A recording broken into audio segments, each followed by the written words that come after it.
Welcome back, everyone, to the Politics of Survival. And, it's been a couple weeks and I appreciate fam that's joining me live. I really appreciate you. We have been pre-recording some of the interviews because with all these time zones every which way, it's hard to get guests that can come on live. And luckily tonight I snagged someone actually in Moscow, Russia, that had some time for us. So, I wanted to talk about a little before I bring our special guest on, and some of you that are live on X saw his photo and Telegram on my Telegram channel. And so he's going to be a really wise person to ask about what it's like to have a business in Moscow, Russia. But before I do, I wanted to talk to you a little bit about an update that I'm going through and that's kind of in line with some of the legislation that was just passed in the United States. Now, as many of you know, I am in the Moscow, Russia under political asylum after last year having my life threatened and being threatened with jail. And during that decision to stay and seek political asylum, which was a big one of the things that came to light when I got human rights attorneys is that I was being surveilled illegally. And so as a result, we have filed a complaint with the Attorney General. We have filed FOIA requests, the Freedom of Information Act requests, and we have also filed 2 lawsuits to have my FBI files released and then expunged. So where many of you have been commenting and asking me why I don't sue Biden, Joe Biden is the president of the United States. And as many of you know, it's difficult to sue the president of the United States. And what I have been doing is suing the FBI and DOJ for the violation of my First Amendment rights and Fourth Amendment rights because Joe Biden weaponized the FBI and DOJ against me and against other people that he considers political opposition. I was about, as you know, to testify before Congress last summer. And also Matt Gaetz was trying to make a demand from the Senate to release my files. So as we are in the present moment, what just happened last week was very significant. They passed legislation against most US citizens' will to have warrantless searches of people. So those warrantless searches mean that the FBI and DOJ can basically surveil US citizens without their consent and without their knowledge.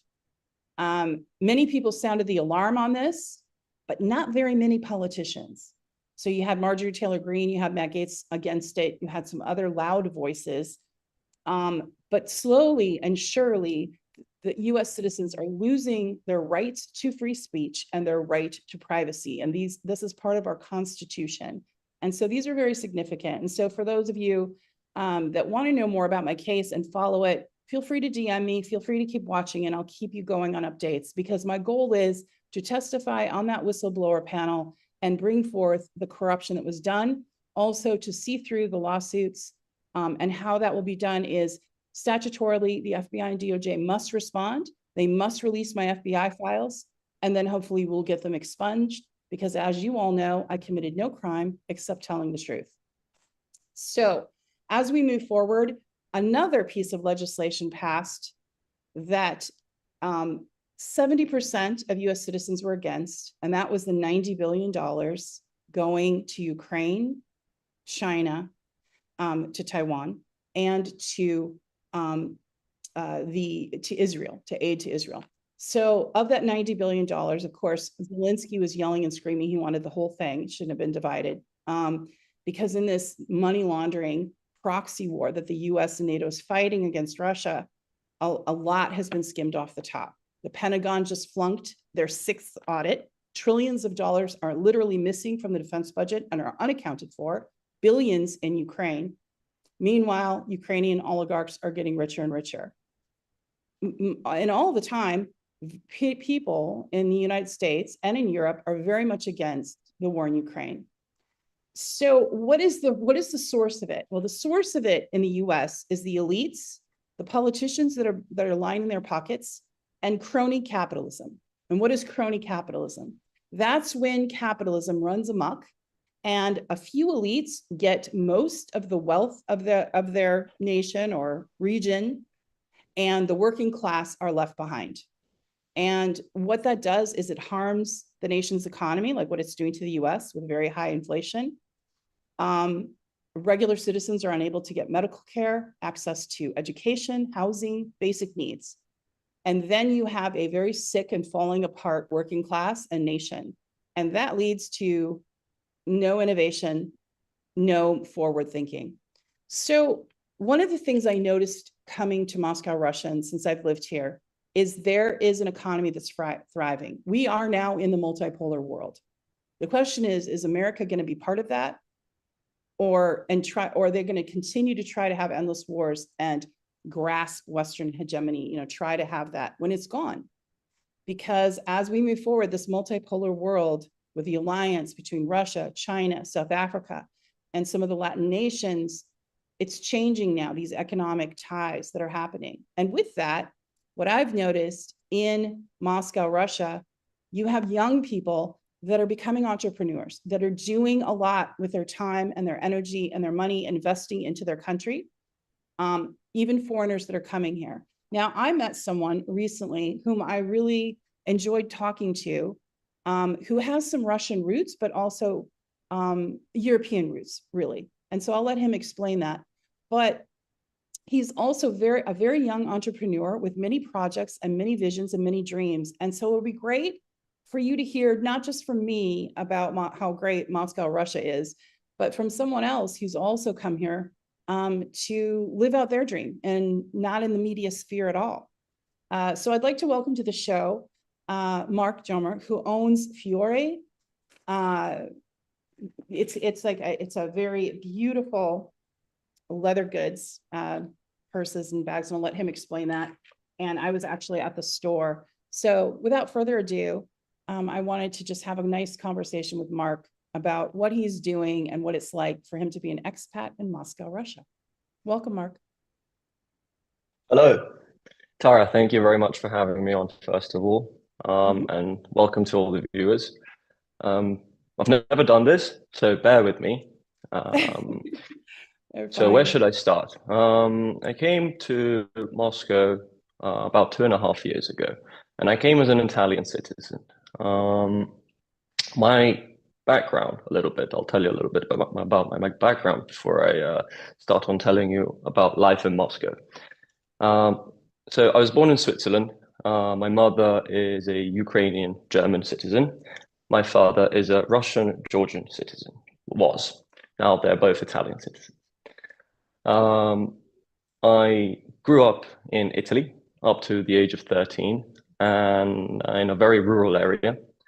I was educated then in the UK up to the age of 21. I moved into the banking and finance sector, which I found absolutely boring. I realized that I wanted to do a little bit more with my life than just sit in an office. And maybe I thought, why not help the family? So I went in the family business in Italy in the sales office. But I quickly realized that, you can do sales, you can do R&D, you can run operations, but unless you know how to mop the floor and turn every bolt in your own factory, you will never be a successful businessman. I mean, you have to start from the bottom. And that is what I did in 2018.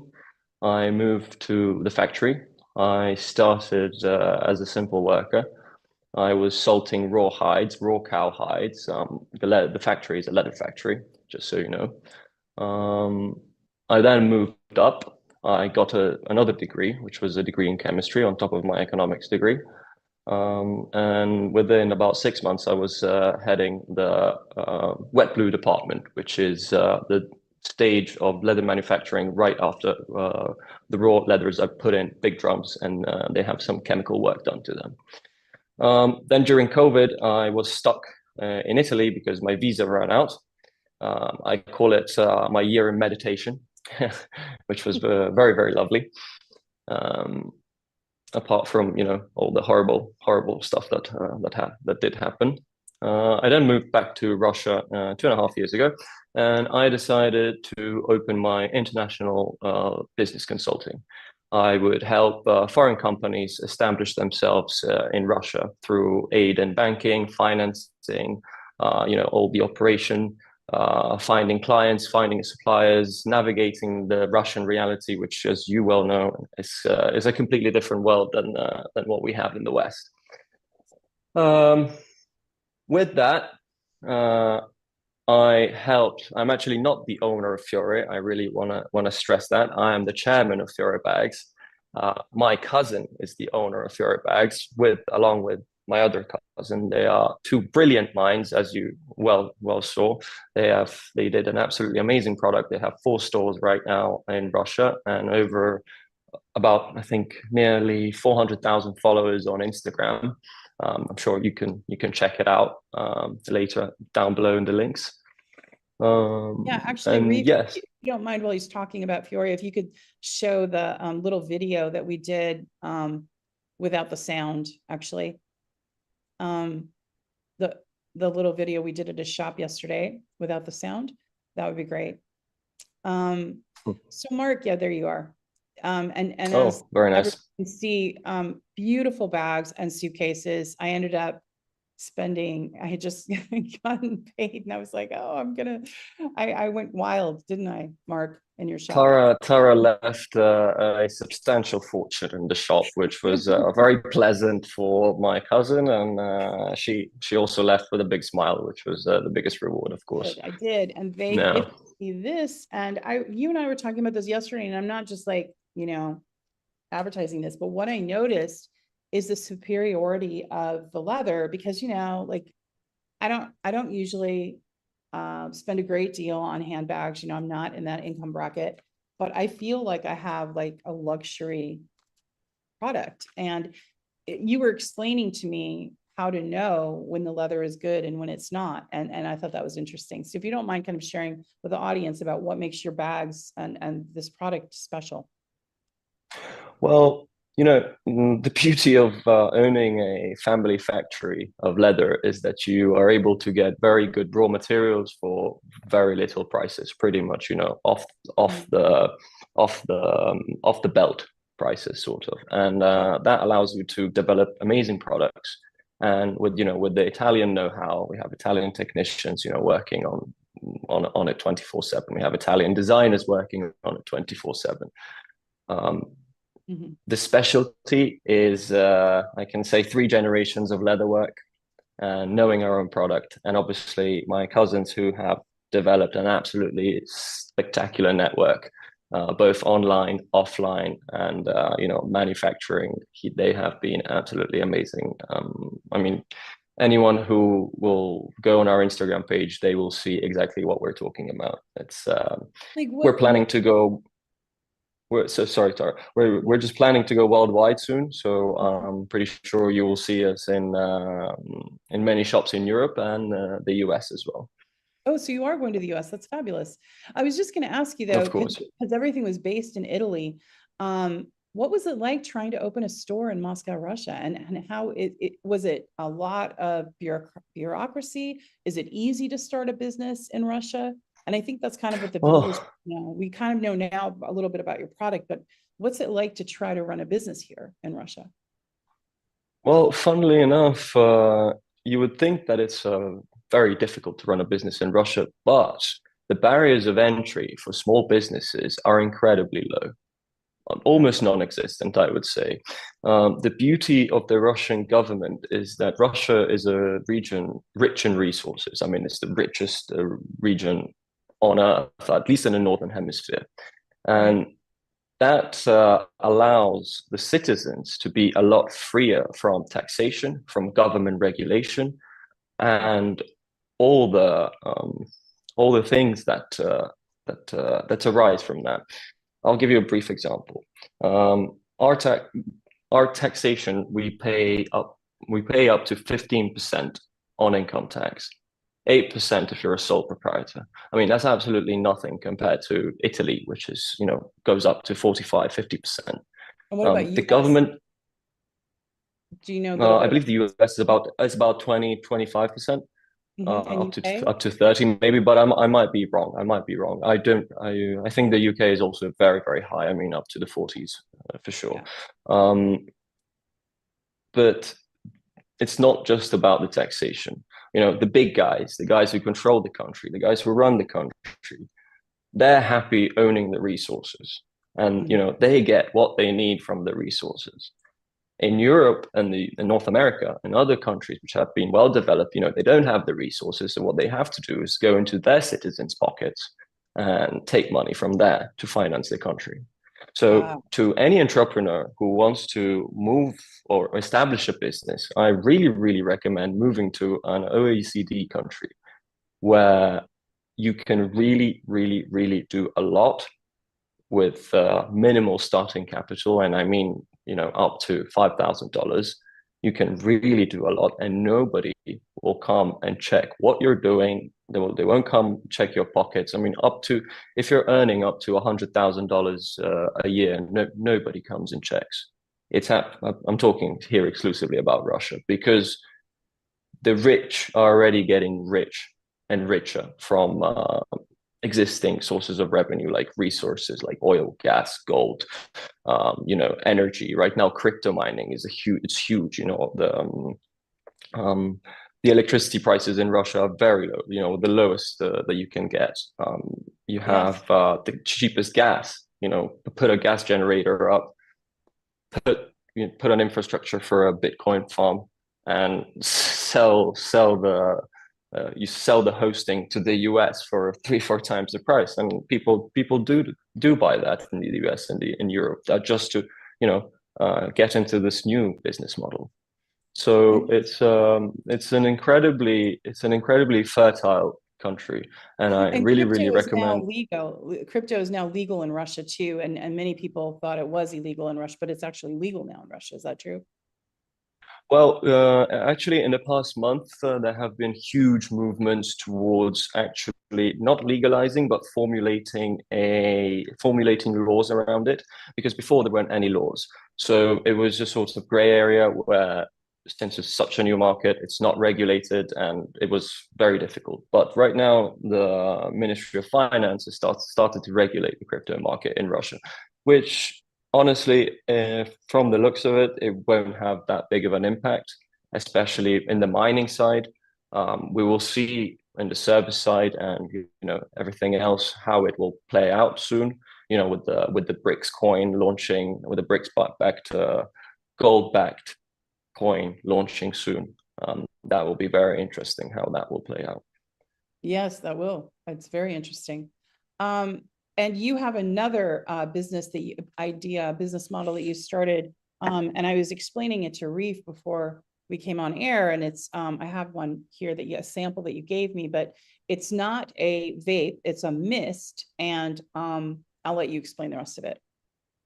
So, well, let me tell you, like, I started my first business when I was about 19 years old, and it was called Chelsea Hydrogen. I started it in London, and we were installing hydrogen generators into cars in order to save on fuel emissions and all the rest.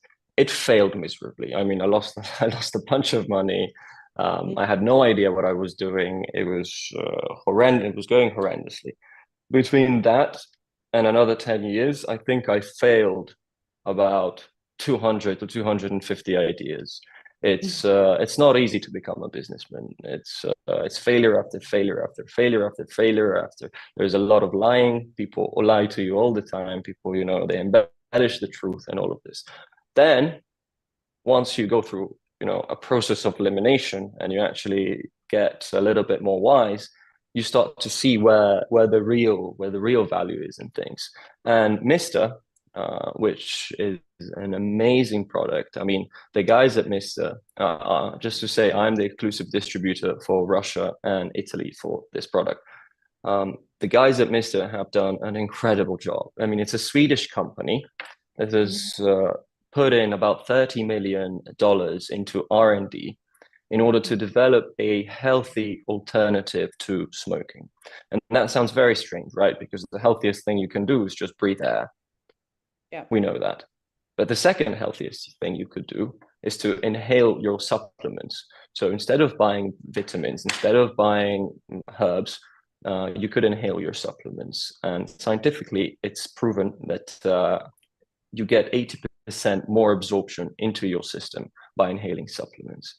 the guys at Mr., they have set up a farm in England.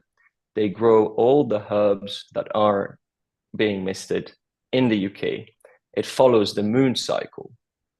It's an amazing, amazing product. Then it gets sent to the #1 biolaboratory in the UK. The liquid there is synthesized, but just so you know, there is 3 ingredients in Mr. There's water, there is soybean extract, and there is herbal mist, which is, any herbs. Right now I'm smoking a chamomile mister, which helps me calm down, because this is actually one of the first few interviews that I'm doing. So I have to. Yeah. Okay. Yes. So I have to calm down. Okay. Then obviously, these guys we're doing it in the millions of units. So the liquid gets put on a plane, shipped to our lovely dear China, where it's all manufactured and then shipped out throughout the rest of the world. So Mark, you're talking about all this, like you're the distributor that's actually a product made in one of the Western countries, a NATO country. There's all these sanctions geopolitically happening, and of course, geo conflicts happening. Is that impacting your ability to be an entrepreneur, or are you able to navigate through it? Or is it actually giving an injection of, of innovation and freedom? I mean, how is it for you? Well, I will tell you, I believe that this